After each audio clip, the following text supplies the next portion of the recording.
మతాకి నరేంద్ర మోడీ గారి నాయకత్వం, నరేంద్ర మోడీ గారి నాయకత్వం. ఇవాళ నిజంగా చాలా సుదినం అని చెప్పుకోవాలి. గురురాజ్ దేశాయ్ గారు చాలా సాధించి ఇవాళ ఒక కొలిక్కి తీసుకొచ్చుకున్నటువంటి విషయము మిగతా వాళ్ళందరూ చెప్పారు. మీరు ఒక్కటే గమనించాలి,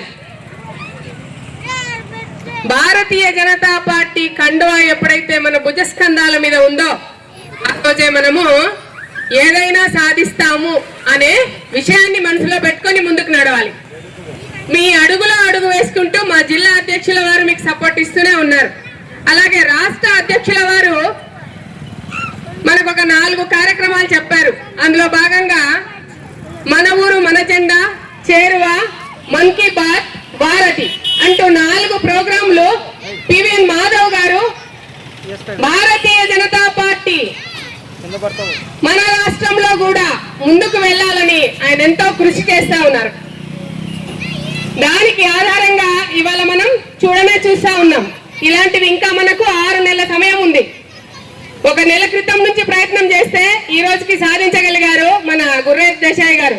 వారితో పాటు సహకరించిన వారందరికీ కూడా ధన్యవాదాలు తెలుపుకుంటూ మన భారతీయ జనతా పార్టీ సత్తా ఏందో ఈ రోజు మనము చూపించుకోగలిగాం. అలాగే మనదొకటి క్రమశిక్షణ కలిగినటువంటి పార్టీ.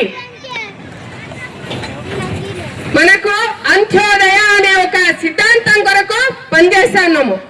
మానవత, ఏకాత్మత, మానవత అనే దాని కొరకు మనం పనిచేస్తున్నాము. మొన్నటి వరకు జిల్లా మొత్తం ప్రశిక్షణ కార్యక్రమాలు ఎన్నో జరిపించారు మన జిల్లా అధ్యక్షుల వారు. ప్రతి మండలంలో కూడా ప్రశిక్షణ కార్యక్రమాలు జరిపించాము.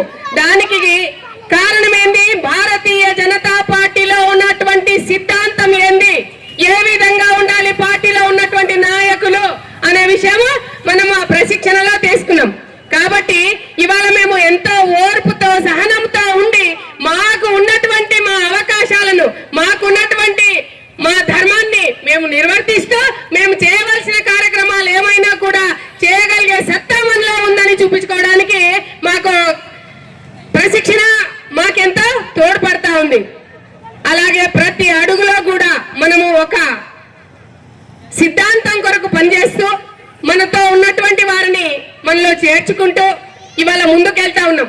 ఇవాళ ఈ జిల్లాలో, ఈ గ్రామంలో ఏ ఒక్కరైనా కూడా నరేంద్ర మోడీ గారి నుంచి వచ్చినటువంటి పథకాలు వాడని మనిషే లేడు అని చెప్పడానికి కాలువలు మనవే, రోడ్లు మనవే, లైట్లు మనవే, ఏ బీదవాడు నుండి ధనికుడైనటువంటి వాడు కూడా అనుభవించని వారే లేరు అని చెప్పొచ్చు. రోడ్డు మీద నడవకుండా, రోడ్ల మీద కారు లేకుండా పోయే నాయకులు ఎవరన్నా ఉన్నారా? ధనికులు ఎవరన్నా ఉన్నారా? ఇది గమనించాలి.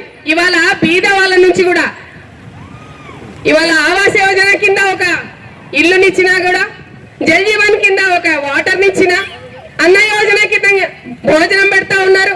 ఇలాంటి పథకాలన్నిటినీ కూడా ఉపయోగించుకుంటా ఉన్నారు. అంటే మీకు అందరికీ తెలిసిన విషయం ఏంటంటే సెంట్రల్ గవర్నమెంట్ నుంచి 80% డబ్బు మాత్రం వచ్చేది ఇక్కడే. భారతీయ జనతా పార్టీ నుంచి, మన నరేంద్ర మోడీ గారి నుంచే 80% ఫండ్ మనకి ఇప్పుడు ప్రజెంట్ ఉన్న గవర్నమెంట్ కూడా ఎన్నో కోట్ల రూపాయలు మన ఆంధ్రప్రదేశ్ డెవలప్మెంట్ కొరకు ఇస్తా ఉన్నారు. వీటన్నిటిని ప్రజల్లోకి తీసుకుపోవడానికి ఈ జెండా ఈ రోజు ఇక్కడ ఉంది. దీనికి ఒక కోడ్ వస్తుంది, QR కోడ్ వస్తుంది. ఈ కోడ్ ద్వారా ఈ గ్రామంలో, ఈ రోడ్డు పైన, ఈ నియరెస్ట్ లో ఏమైతే ఉపయోగాలు ఉన్నాయో, ఏదైతే డెవలప్మెంట్స్ ఉన్నాయో అదంతా కూడా సెంట్రల్ గవర్నమెంట్ నుంచి వస్తున్నాయి. వాటన్నిటిని కూడా ఆ QR కోడ్ కొడితే మనకు కనిపిస్తా ఉంది. అలాంటి పథకాలన్నీ కూడా ఇక్కడ ఉపయోగించుకొని కూడా వారికి మా భారతీయ జనతా పార్టీ ఇచ్చింది అనే విషయమే తెలియకోకుండా ఉంది. కాబట్టి భారతీయ జనతా పార్టీ నాయకులంతా కూడా ఇవాళ ఏదైతే జెండా ఇక్కడ నిలబెట్టగలిగినామో, రేపు ఇదే జెండా ఇక్కడ ఒక ఎమ్మెల్యే, ఒక ఎంపీ, ఒక మండల అధ్యక్షుల నుంచి కూడా అందరూ నిలబడి రేపు సాధించాలి అనే కోరికతో మేమంతా కూడా ఇవాళ ఎంతో దూరం నుంచి వచ్చి మీకు సహకరిస్తా ఉన్నాం. మీ వెనకాల మీ అండదండలు, మీకు ఎటువంటి నష్టం లేకుండా, కష్టం కలగకుండా మీ వెంటే ఉండి మేమంతా సహకరిస్తాం. రేపు రాబోయే కాలంలో భారతీయ జనతా పార్టీ ప్రతి గ్రామంలోనే ఎగురుతుంది, ప్రతి జిల్లాలో ఎమ్మెల్యేగా తెలియజేస్తున్నాం. అలాగే మహిళా మోర్చా కూడా ఎంతో ముందుకు వెళ్ళాలి, మహిళలకు కూడా స్థానం ముందుకు వెళ్ళాలని చెప్పి చట్టసభల్లో 33% తీసుకొచ్చిన దాన్ని కాంగ్రెస్ పార్టీ తుంగలో దొక్కింది.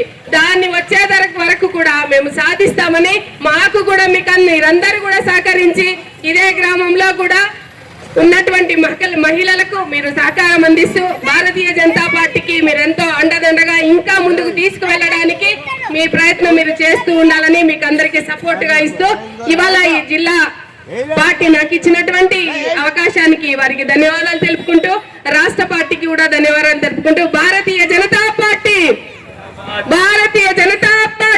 జిందాబాద్ జిందాబాద్, భారత్ మాతాకి జై.